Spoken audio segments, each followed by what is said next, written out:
चलिए, आप सभी को आरोही मैथमेटिक्स में स्वागत है। मैं अनिल कुमार आप सभी को इनवर्स ट्रिग्नोमेट्रिक फंक्शन का ऑब्जेक्टिव क्वेश्चन कराने जा रहे हैं, जो कि बहुत ही इंपॉर्टेंट क्वेश्चन है। इस प्रकार का क्वेश्चन पूछा गया है और पूछने वाला है। पहला क्वेश्चन आपको सामने है। पहला क्वेश्चन है आपको कि थ्री सेक इनवर्स 1/x और माइनस साइन इनवर्स 4x³ और -3x है। ठीक, आपको बताना है कि इसका मान क्या होगा। चार ऑप्शन देख रहे हो आप। पहला ऑप्शन है पाई, दूसरा ऑप्शन है पाई/2, तीसरा ऑप्शन 3π/2 और चौथा ऑप्शन दिया है बाबू इनमें से कोई नहीं, नन ऑफ दीज। तो हम किस प्रकार से इसको हम हल करें और इसका आंसर क्या होगा, तो हम देखते हैं। तो आपको कुछ फार्मूला याद होना चाहिए। कहीं कि कॉस थ्री है तो थ्री लिख दिया। सेक इनवर्स 1/x का फार्मूला होता है कॉस इनवर्स x। ठीक, माइनस देखिए ये थोड़ा सा ये आगे होता है, 3x आगे आप पीछे हो जाएगा -4x³। तो ये फार्मूला होता है साइन इनवर्स x का। तो यहाँ पे हम थोड़ा सा यहाँ से माइनस कॉमन करते हैं। माइनस कॉमन करेंगे तो फार्मूला बनेगा। तो देख रहे हैं ये माइनस कॉमन किया तो ये हो गया प्लस। तो साइन इनवर्स जैसा ही माइनस लिया तो अंदर वाला जो देख रहे हैं ना ये आपको पलट जाएगा। ये हो जाएगा आपको 3x और माइनस हो जाएगा 4x³। ठीक, आपको हो गया ये 3 cos इनवर्स x और प्लस ये फार्मूला आपको है sine inverse 3x minus 4x³ आपको फार्मूला है दोस्त। ये आपको फार्मूला 3 साइन इनवर्स x का, 3 साइन इनवर्स x का फार्मूला है। आप क्या कीजिए, आप भी दोनों से कॉमन ले लीजिए। दोनों से कॉमन आप 3 ले लीजिए तो आपको हो जाएगा cos इनवर्स x यहाँ और यहाँ आपको बच जाएगा साइन इनवर्स x। समझ रहे हैं बात को। अब यहाँ से आपको इस cos inverse x plus sine inverse x का फार्मूला होता है π/2। इनवर्स का फार्मूला है, इसका फार्मूला हो गया π/2, आगे गुना है 3 तो हो गया 3π/2। यानी इसका जो आपका आंसर आएगा, हमारा जो आंसर आने वाला है 3π/2। आपका ऑप्शन नंबर कितना है, तो आपका ऑप्शन नंबर सी है। ऑप्शन सी आप इसको आंसर कीजिएगा। समझ रहे हैं बात को। चलिए दूसरा प्रश्न। दूसरा प्रश्न कुछ नहीं, दूसरा प्रश्न डायरेक्ट फार्मूला है। आप दूसरा को डायरेक्ट फार्मूला ले सकते हैं। कॉट इनवर्स -x का फार्मूला होता है pi minus cot inverse x। मैं आपको बता दूं और formula cos inverse. Cos inverse के साथ में अगर एंगल उसका माइनस होता है तो भी फार्मूला होता है pi minus cos inverse x। एक फार्मूला मैं आपको और बता दूं, सेक इनवर्स के साथ में जब माइनस होता है तो उसका फार्मूला हो जाता है pi minus sec inverse x। ये 3 फार्मूला आप याद रखिएगा। 3 फार्मूला आपको ऐसा है कि इसमें क्या होता है कि पाई माइनस करके होता है, कब, जब उसका एंगल माइनस होता है तब। समझ रहे बात। और जो फार्मूला देखे होंगे कि साइन डायरेक्ट रहता है साइन इनवर्स -x, तो इसका क्या होता है, इसका माइनस आगे चलाता है, माइनस साइन इनवर्स x हो जाता है। तो इस प्रकार से कुछ प्रश्न को हम लोग को याद रखना पड़ेगा और कुछ सूत्र और कुछ इम्पोर्टेंट कॉन्सेप्ट प्रॉपर्टी इन्वर्स का हम लोग को याद रखना पड़ेगा। चलिए दूसरा प्रश्न को देखिए। दूसरा प्रश्न हो गया। तीसरा प्रश्न को देखिए। तीसरा प्रश्न क्या है। तीसरा प्रश्न आपको दिया है कॉस इनवर्स -1/2। आप जो देख रहे हैं स्क्रीन पर आपको दिखाई दे रहा है तीसरा प्रश्न कॉस इनवर्स -1/2 दोस्त। तो इस प्रश्न में क्या है, इसको आपका मान बताना है। इसका मान कितना होगा, तो होगा 2π/3 होगा कि π/3 होगा कि -π/3 होगा कि -2π/3 होगा, आपको बताना है। तो हम कैसे बताएं, अगर आपको मान याद है, अगर आपको मान याद है कि कॉस कितना डिग्री का मान -1/2 होता है तो आप डायरेक्ट इसका आंसर मार सकते हैं। तो कॉस कितना डिग्री का मान होता है, तो कॉस 120 डिग्री का मान होता है। 120 बोले तो 2π/3। 2π/3 का मान जो 120 होता है और 120 का मान -1/2 होता है। तो डायरेक्ट इसका आप मार सकते हैं, 2π/3 आंसर होगा। समझ रहे बात। अगर नहीं मारना चाहते हो उसे तो फिर आपको थोड़ा सा हल करना पड़ेगा। हल करके कैसे हल करते हैं जरा देखिए। कॉस इनवर्स, ये कॉस कितना डिग्री का मान है, कॉस आपको 120 डिग्री का मान है तो 120 को 2π/3 लिखते हैं। और कॉस का रेंज होता है, आपको डोमेन रेंज पता होगा, तो कॉस का रेंज होता है 0 to π। 0 to π तो 180 के बीच में है, इसलिए कॉस इनवर्स आप फार्मूला पढ़े होंगे। कॉस इनवर्स कॉस एक्स का फार्मूला होता है direct x. Cos inverse cos x का फार्मूला क्या होता है, एक्स होता है। तो हमने डायरेक्ट एक्स लिख लिया। एक्स की जगह पर कितना था, 2π/3 था, यहाँ इसका आंसर हो गया 2π/3, डायरेक्ट इसका आंसर हो गया। चलिए क्वेश्चन नंबर 4 देखते हैं। क्वेश्चन नंबर 4 क्या है? तो क्वेश्चन नंबर 4 आपको थोड़ा सा है, इसका ऑप्शन तो शायद बोर्ड पर आपको नहीं दिखाई दे, स्क्रीन पर नहीं दिखाई दे रहा होगा। इसका है tan इनवर्स 4√x बटा 2 माइनस 2x। चलिए, इसका कहता है कि बताओ इसका क्या होगा आंसर। तो इसको देखिए, एक फार्मूला आपको याद करना पड़ेगा। tan inverse 2x into 1 minus x square. ये फार्मूला आपको है, ये फार्मूला आपको याद करना पड़ेगा दोस्त। इस फार्मूला जो होता है tan इनवर्स 2x बटा 1 माइनस एक्स स्क्वायर, ये आपको फार्मूला आपको मिल जाएगा किसका? 2 tan इनवर्स एक्स का। ये फार्मूला आपको होता है 2 tan इनवर्स एक्स का। समझ रहे हैं बात? तो 2 tan इनवर्स एक्स का फार्मूला होता है, उसको हम तोड़ते हैं। देखिए, इसको हम तोड़ेंगे, इसको तोड़ेंगे तो क्या हो जाएगा? ये आपको हो जाएगा 2 tan इनवर्स लिखा, tan इनवर्स है लिख दिया। ये 4 है, 4 को हम लिख सकते हैं 2 गुना 2, 4 हो गया, और साथ में √x को लिख दिया। अब बटा, लगता है क्वेश्चन में तो कुछ गड़बड़ है, नीचे में हो गया। अब बटा 1 माइनस होता ना है, तो 1 minus x square. X square कहने का मतलब हुआ 2√x का स्क्वायर। ठीक, यहाँ पे होना चाहिए था 4x, यहाँ पे गलती कर दिया, यहाँ पे 1 होना चाहिए था, यहाँ 1 होगा, यहाँ पे 4x होगा। ठीक ना? तो ये फार्मूला हो गया। ये फार्मूला किसका है? 2 tan इनवर्स एक्स का। 2 tan इनवर्स एक्स की जगह पर कितना है? 2√x। तो इस प्रकार से इसका आंसर होगा। चलते हैं क्वेश्चन आगे की ओर। क्वेश्चन आगे चला तो क्या है, देखिए क्वेश्चन आगे में मैं आपको दिखा रहा हूँ, स्क्रीन पर देखिएगा। क्वेश्चन कह रहा है बहुत आसान, 5वां प्रश्न कह रहा है बहुत आसान है। क्वेश्चन नंबर 5 बहुत आसान है। कह रहा है कि tan इनवर्स 1 इसका मान क्या होगा? तो आप डायरेक्ट बताइए। tan इनवर्स है तो tan इनवर्स के साथ में tan इनवर्स ही होता है, तो tan कितना डिग्री का मान 1 होता है? बताइए, tan कितना का मान 1 होता है? तो 45 का ना। 45 करने का मतलब हुआ π/4, तो इसका मान हो जाएगा आपको ऑप्शन नंबर ए, tan π/4। एक फार्मूला ऐसा होता है, tan इनवर्स tan x, आपने पढ़ा होगा अगर ये पढ़ा है तब। tan इनवर्स tan x का फार्मूला होता है x, sine inverse sine x का फार्मूला होता है, साइन इनवर्स साइन x का फार्मूला होता है x। ये सब अपना रेंज में सब फार्मूला इस प्रकार से होता है। साइन इनवर्स कॉस x तो x, tan inverse tan x तो x, cot inverse cot x तो x होता है। इस प्रकार से होता है। क्वेश्चन नंबर बात करेंगे 6 का। तो क्वेश्चन नंबर 6 का बात करेंगे, तो क्वेश्चन नंबर 6 किस प्रकार से हल होगा जरा देखिएगा।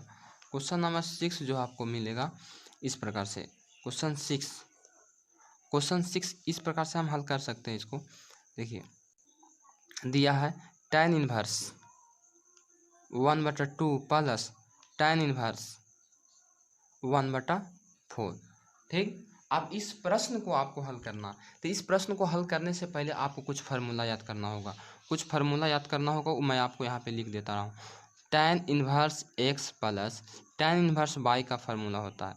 देखिए, यहाँ से हम ऑब्जेक्टिव भी सीख लेंगे और सब्जेक्टिव भी। कुछ फार्मूला को हम आपको रिवीजन कराते हुए चलेंगे, और कुछ मैथ जो रहेगा सब्जेक्टिव लाइव वो भी चलेगा। तो tan inverse x plus tan inverse y का फार्मूला अगर आपको लिखा हुआ नहीं है तो कॉपी में लिख लीजिए। कॉपी निकालिए, कलम निकालिए, लिखिए क्या होता है tan inverse x plus y बटा 1 माइनस एक्स वाई।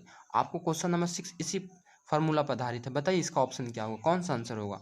तो आंसर होगा, फार्मूला क्या है इसका, इसको x मान लीजिए आप, और इसको क्या करिए y मान लीजिए। ठीक, अब तो हो गया tan inverse x plus tan inverse y का फार्मूला। तो tan inverse x plus y का फार्मूला क्या होता है? tan इनवर्स, तो हमने लिख दिया tan inverse x plus y, तो 1/2 प्लस 1/4 अब बटा 1 माइनस x इंटू वाई, तो 1/2 गुना 1/4 हो गया। ठीक, चलिए tan इनवर्स आपको यहाँ पे दिखाई दे रहा है। ऊपर में देखिए, ऊपर में एलसीएम 2 और 4 है, तो ऊपर में 2 और 4 का एलसीएम कितना होगा? 4 हो जाएगा। ठीक, 2 दूना 4 हो गया, 2 दूना 4, 4 तो यहाँ पे 2 हो गया, अब प्लस में वो 1 हो गया। अब देखिए बटा में क्या है? -1, 4 दूना कितना है? 8 है। अब देखिएगा tan इनवर्स है ये। ठीक, ऊपर में हो गया 3/4 और नीचे में हो गया 8 में से 1 गया तो कितना बचेगा? 7, 7/8। ये पलटेगा, पलटेगा तो क्या हो जाएगा? देखिएगा पलटेगा तो आपको हो जाएगा tan इनवर्स 3/4 तो ऊपर में है, और नीचे से पलटेगा हो जाएगा 8/7। 4 दूना आपको हो गया 8, और तो हो गया 3 दूना 6 बचा, ये नीचे 7 बचा, तो tan इनवर्स आपको हो गया 6/7। आप ऑप्शन में देखिए, ऑप्शन में देखिए आप आपको दिया हुआ tan इनवर्स बी ऑप्शन में tan इनवर्स 6/7 ये आपका राइट आंसर है। ठीक है ना, चलते हैं, हाँ आगे चलते हैं। क्वेश्चन नंबर 7, क्वेश्चन नंबर 7 को आप यहाँ पे देख लीजिए। क्वेश्चन नंबर 7 कह रहा है कि साइन इनवर्स साइन 7π/6, ऐसा बात है। अब साइन इनवर्स साइन 7π/6 है, तो ये π/6 करने का मतलब हुआ, आप देखिए π/6 का मतलब होता है, मैं आपको बहुत आसानी तरीका से बताता हूँ। ये 180 में 6 से भागा दीजिएगा, आप इस प्रकार से बदलते हैं, 30 डिग्री हो गया। और 30 में हम 7 से गुना करेंगे तो 210 डिग्री हो जाएगा। और जबकि 210 डिग्री साइन का रेंज नहीं है, साइन का रेंज -π/2 से π/2 होता है, मतलब -90 से 90 होता है। इसको आपको ऐसा बदल के फार्मूला के सहारे कर देना है, ये जो आपका कोण एंगल है, एक एंगल आपको हो जाना चाहिए -π/2 से π/2 के बीच में होना चाहिए। ठीक, तो हम क्या करेंगे यहाँ पे साइन इनवर्स, इसको थोड़ा सा तोड़ेंगे। साइन ये लिखा हुआ 210 डिग्री, 210 डिग्री को हम लिख सकते हैं पाई प्लस यानी 180 प्लस 30 डिग्री। ठीक, तो यहाँ पे हो जाएगा 3π, एक 4π/3 हो जाएगा, 4 और 6, सॉरी 6 है ना, 6 है, तो हो जाएगा आपको 6π, एक 7π/6 हो गया। अभी फार्मूला पर चल गया, साइन 180 प्लस थीटा, फार्मूला होता है माइनस साइन थीटा, यहाँ पे माइनस आएगा, माइनस चल जाएगा आगे, minus sine inverse sine 180 plus theta sine theta हो गया π/6, और साइन इनवर्स साइन एक्स का फिर फार्मूला हो गया, तो हो गया फार्मूला -π/6। तो इस प्रकार से हम लोग को हल करना है। एक बार फिर से देखिए, हमने बताया इसको, देखिए 7π/6 है, इसको हम ये थोड़ा सा रेंज में लाएंगे, क्योंकि रेंज में नहीं है, 210 डिग्री लिखा हुआ है, जबकि साइन का रेंज जो होता है -π/2 से, साइन इनवर्स का रेंज -π/2 से π/2 तक होता है।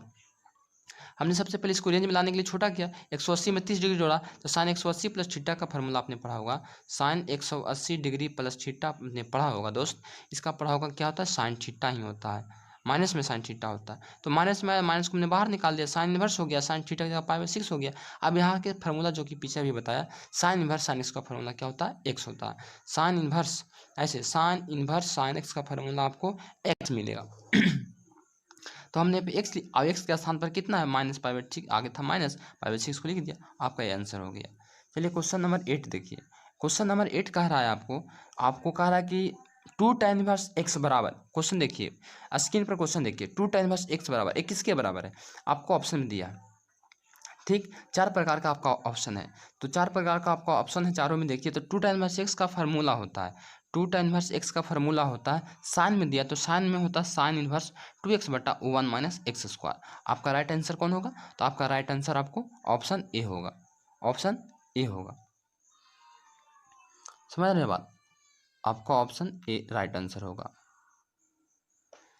चलिए हम चलेंगे आगे, आगे क्वेश्चन कह रहा है कितना, क्वेश्चन नंबर 9, क्वेश्चन नंबर 9 देखिए, जस्ट लाइक फार्मूला, ये फार्मूला ही है। 9 क्वेश्चन कह रहा है कि साइन इनवर्स एक्स आप प्लस कॉस इनवर्स एक्स, बताइए इसका क्या होगा, तो ये फार्मूला ही होता है π/2, अगर आपको ऑप्शन दिखाई दे तो मानिएगा कितना, π/2। आगे चलते हैं,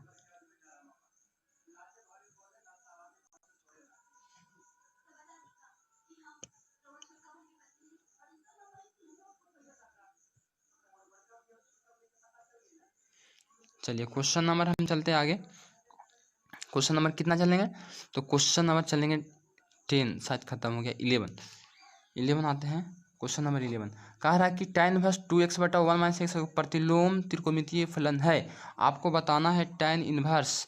देखिए कुछ इनवर्स ट्रिग्नोमेट्रिक फंक्शन में कुछ ऐसा होता है कि जस्ट एकदम जो है फार्मूला ही दे देता है, आपको अगर फार्मूला याद है तो आप आराम से तुरंत माने कि 1-2 सेकंड में उसका आंसर कंफर्म कर सकते हैं। जैसे कि यहाँ पे दिया है question number 11, tan inverse 2x/1 - x²।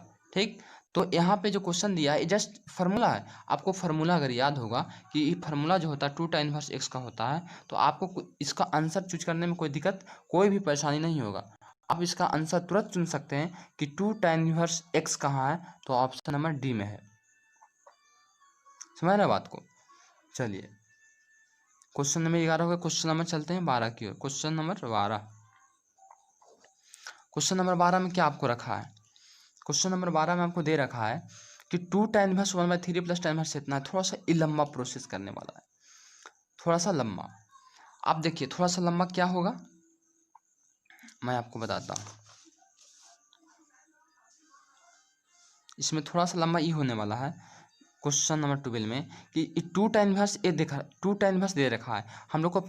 इसमें दो फार्मूला होगा 2 tan 1 x। 2 tan 1 x का फार्मूला tan के रूप में tan 1 2x बटा 1 - x², ये फार्मूला लगेगा।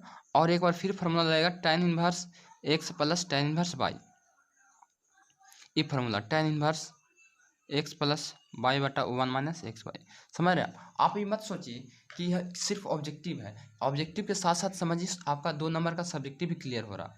तो इसको हम किस प्रकार से हल करेंगे, आराम से देखिए, वीडियो को पूरा देखिए और लाइक और कमेंट और सब्सक्राइब चैनल को जरूर कीजिए। हाँ, तो क्वेश्चन नंबर 12 क्या कर रहा है, 2 tan 1 1/3 है और प्लस tan 1 1/3 है। तो पहले हम इसको तोड़ते हैं इस फार्मूला पर इसको तोड़ते हैं। ठीक, तो इस फार्मूला पर तोड़ते हैं तो 2 tan 1 x की जगह पर कितना 1/3, इसका फार्मूला क्या होगा tan 1 2x। 2x की जगह पर कितना है 2x होता ना है, x की जगह पर आप रखिए 1/3। ठीक, और बटा, यहाँ तक बटा होता है, सॉरी यहाँ तक बटा 1 - x²। करने का मतलब 1/3 का होल स्क्वायर। आप प्लस में tan 1 आपको ये रखना ही पड़ेगा, tan 1 1/7 है, 1/7। चलिए, तो यहाँ पे देखिए tan 1 2 एकम 2/3 हो गया। नीचे में आपको हो जाएगा 1 - 1/9, 3 हो जाएगा, प्लस में tan 1 1/7। देख रहे हैं ना, tan 1 2/3, नीचे में एलसीएम लेंगे तो कितना होगा, 9 में 60 जाएगा तो 8/9 हो जाएगा, आप प्लस tan 1 1/7। अब देखिए tan 1 2/3 और गुना आपको हो गया ऊपर 9/8, तो 3 3 जा 9, 2 4 जा 8 प्लस tan 1 1/7। ठीक, चलिए tan 1 हो गया 3/4 प्लस tan 1 1/7। समझ में आ रहा है ना। चलिए हाँ, आगे चलते हैं। अब यहाँ पे देखिए, इसको x मान लीजिए, इसको y मान लीजिए, तो फिर फार्मूला ये भी लग जाएगा। ये देखिए formula tan 1 x plus tan 1 y, tan 1 x plus y बटा 1 - x/y। तो यहाँ पे tan 1 x प्लस y का formula tan 1 x plus y 3/4 plus 1/7 बटा 1 - x इंटू वाई, तो 3/4 और इंटू 1/7 हो जाएगा ये। तो आपको इस प्रकार से लिखना होगा tan 1 ऊपर का एलसीएम 28, 4 सत्ते 28, 7 21 प्लस 7 चौके 28, नीचे में एलसीएम लेगा तो कितना होगा 28, तो हो जाएगा 28 - 3 बराबर आपको मिलेगा क्या, tan 1 ऊपर जोड़िएगा तो हो जाएगा आपको कितना 25। 28 से 28 यहाँ कट गया 25/25, यहाँ भी कट गया तो कितना हो गया, ये 1 मरतबे कट गया। ठीक ना, तो ये 1 मरतबे कट गया तो हो गया tan 1 1। और tan कितना का मान 1, तो π/4 का मान आपको 1 होता है, मतलब π/4 आपका right answer, option number D. Option number D आपका राइट आंसर है। चलिए क्वेश्चन नंबर 13 को देखते हैं। इस प्रकार से आप देख सकते हैं, वीडियो रोक कर भी इसको उतार सकते हैं। क्वेश्चन नंबर 13 कर रहा है, क्या कह रहा है जरा उसको देखिए। क्वेश्चन नंबर 13 कह रहा है आपको कि cos 7π/6, cos 7π/6 इसको हल करना है। इस किस प्रकार से हल होगा देखिए, cos 7π/6। तो सबसे पहले तो देखना कि रेंज में है कि नहीं। तो cos का रेंज जो होता है 0 से पाई होता है, मतलब 0 से 180 तक होता है। जबकि आपको दिया हुआ है कोण कितना, ये 30 डिग्री 210 डिग्री, रेंज में नहीं है, इसको पहले आपको रेंज में लाना है। तो cos 1 ये हो जाएगा cos, इसको ऐसे लिखेंगे पाई प्लस π/6। ठीक, तो पाई प्लस π/6 हो गया, ये हो गया cos 1 180, ये हो जाएगा आपको कुछ में हो जाएगा माइनस में, cos 1 180 हो जाएगा क्या चीज में, 180 प्लस छिट्टा माइनस cos छिट्टा, तो माइनस cos छिट्टा हो जाएगा। आपका जब cos 1 के साथ माइनस होता है तब वो क्या चीज में हो जाता है, हो जाएगा माइनस cos छिट्टा। तो माइनस cos छिट्टा हो जाएगा, ये देखिए ये माइनस हो जाएगा cos छिट्टा cos π/6 अब कॉस की तो पाई माइनस कर देता है, तो pi minus cos pi by 6, cos inverse cos pi minus pi by 6 खाली होगा। ये घटेगा जब, तो आपको हो जाएगा कितना, 5 पाई बाई 6 आपको ये आंसर हो जाएगा। 5 पाई बाई 6 आपको आंसर हो जाएगा। देखिएगा एक बार फिर से, यहाँ पे बताया कॉस कॉस को तोड़ के पहले इसको रेंज में लाएं, क्योंकि 210 डिग्री है, 180 तक इस कॉस का रेंज होता है। तो हमने क्या किया, कॉस इसको तोड़ा, 180 प्लस थीटा हो गया minus cos theta, minus cos के साथ जब माइनस होता है तो क्या करता है, pi minus cos theta cos x हो जाता है, एक्स की जगह पर हो गया पाई बाई 6, इसको जब एलसीएम लिया तो 5 पाई बटा 6 हो गया। चलिए क्वेश्चन नंबर चलते हैं हम लोग, इसका आंसर आपको हो जाएगा डी। चलिए अब चलते हैं क्वेश्चन नंबर 14। क्वेश्चन नंबर 14 क्या कहता है, क्वेश्चन नंबर 14 कह रहा है बताइए एक्स का मान क्या होगा। तो एक्स का मान बताना है आपको, जबकि साइन इनवर्स दिया है इतना और इतना। तो देखिए